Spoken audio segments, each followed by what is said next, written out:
Hello and welcome to Lit Illuminated. This is a space for us to look at books and the ways that we engage with story and how those stories help us engage with others and the world around us. I'm excited that you're here with me today. We're doing something a little different. I'm not going to be looking at a specific book today. I kind of wanted to talk to you a little bit about understanding and a revelation that came to me recently. So I was talking with somebody about my kind of mission statement and vision that I have for my life. And they were asking, well, how are you doing this? What are you doing in this space? And I talked about some of the workshops that I teach for writers and other lit analysis workshops, as well as this podcast.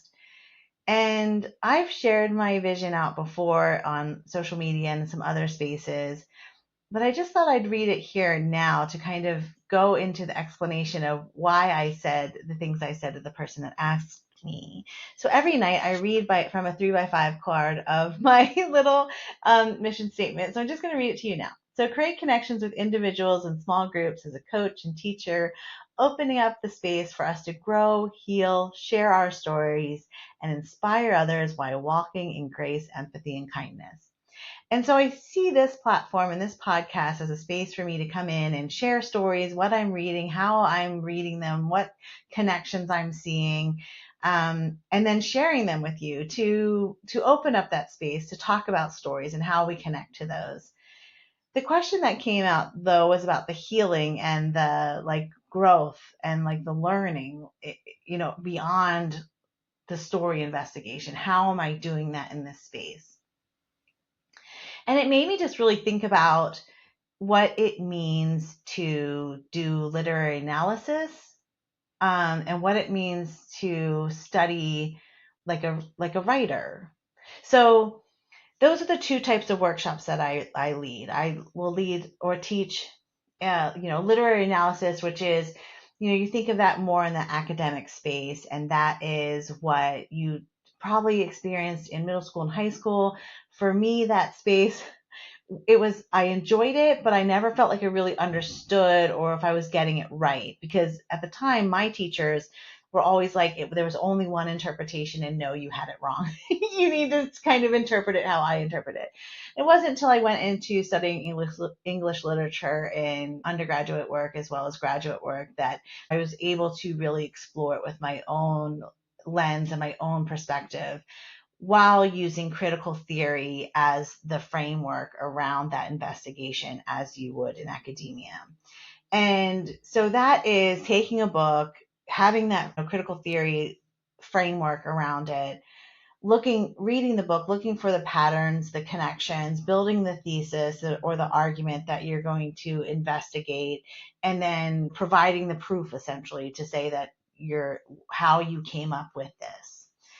And the other thing I teach is for writers. Now, in writing workshops, it's typically, let's get together and do some writing. Let's do some writing prompts. Let's think about your story and let's write about it. Where when I teach writers, I like to actually look at books and use that space to talk about how to read like a writer. And that is investigating the techniques and the methodologies that the author used to tell the story. So that's why typically I teach creative nonfiction, mostly memoir, to talk about someone's telling their own story and how can we look at the way they did that. And in that process, learning new ways to write, learning new ways to potentially tell our own story, a way to get new techniques or methodology in that space, but also to investigate the mechanics of what it means to tell your own story. So those are the two ways that I teach around books.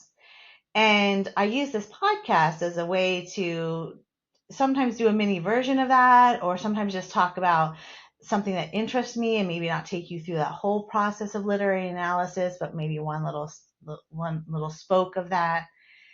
And I see it some way as building a muscle. And I remember when I first started teaching, I was talking to another professor that I worked with, and we were getting ready to go into our class that day, and it was teaching literary analysis. And I remember saying to her, "This is like breathing. This is just who we are. We don't even have to think about how to do this. It is just second nature." And that's that muscle memory. So you think about, if you're a musician, you run scales. If you are into sports, you're running drills. A dancer, it's like ballet, you're doing bar work, like these things, that the foundational stuff, and building that muscle memory, so that when you have to go to that larger space, the larger performance, the larger game, like all those things are just like firing off inside you, and you just know what to do because you spent the time doing the work over and over and over again. And that's how I see reading. Yes, it's for pleasure. Yes, it's for seeing a story and like diving into that space. But for me, it's also that space to like continue to build my literary analysis muscle. Sometimes still using that framework of critical theory like I would if I was still in academia, even though I'm not writing a 20-page paper at the end of it. It's just kind of the framework that I use. Sometimes it's not anymore because I'm not in the academic space, but I will still look for those patterns and see those connections and those links and try to, come up with essentially a thesis of what I'm seeing in there. And then if I did have to write the paper, how would I? What would I use to support my analysis? And I definitely use the muscle of reading like a writer. I'm always investigating how writers told the story, and not I even do that with fiction. Just think about it of, how did the writer do this?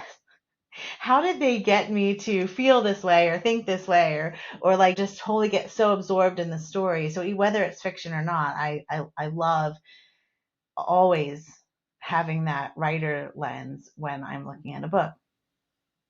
And so when it comes to this space of healing and growth and learning about self, I feel like that muscle memory is part of that process, because if you think about it, our life is a story. We tell ourselves stories. um, we develop our own stories about ourselves. We are told from others what our story is. We absorb the stories of our family, of our culture, of our ancestors. We hear narratives all day long, from other people, what's going on. We are constantly living in a state of narrative, of stories. And so by building this skill, and even outside of academia, of looking deeply into a text, into a story, whether it is from the lens of a writer looking at it, right? To like the methodology, the technique of how the story was told, breaking it down into pieces to say, this is what they did here, and then they did this, and then they did this. I'm seeing that, right? Like I'm dissecting the process of what they did to tell that story. Or even if it is literary analysis of, oh, I'm seeing these connections. Like it's mentioned here, and then it's here again. And then it's here again, right? Like you see how that thread goes through, and oh my gosh, it explains so much about the undercurrent of what's happening in the story. And if you think you take that muscle memory and you turn that around to look at your own story, the story you've told yourself of why you do a certain thing or why you are a certain way, and you take that moment to analyze your story like you would a story you are reading, that's where the magic is. That's where you can kind of go in and go, aha, I see that connection. I see what I've done throughout my life. Every time this scenario comes up, this is exactly what I do. It looks slightly different each time, but the essence of it is the same. I don't want to keep doing that anymore. So I'm going to stop doing that. Next time it comes, I'm going to remember that this is my default story to that scenario, and I don't want that to be my story anymore. So you rewrite the story. It it doesn't have to be that way. It could just be investigating it and going, "Oh wow, like that was the way I thought. I don't think that anymore. I'm going to forgive myself for that and move on." These are the spaces of healing. These are the spaces that we can bring growth into our lives. And so when I say at the beginning of this podcast that stories and books provide a space for us to not only like engage with the story, but to engage with ourselves, to see ourselves in a different way, to not only connect ourselves to the story, but the way the story connects us to others and the world around us. That's what I'm talking about. Yes, the stories are there. You're reading a novel and it's beautiful and you love the connection and you just like the story. But if you're building that muscle along the way, you start to see the other patterns that are outside of that story and the stories that you are experiencing outside of the book. So, those are my musings for the day that I just wanted to share with you. That I see this space as so much more than just talking about a book. I want this to be a space for us to connect about our own stories and how our stories in some way layer on top of all the other stories that we're reading. And you might think, but it's just a novel. But there's a story there about a life, and there's something there that I'm sure you can connect to.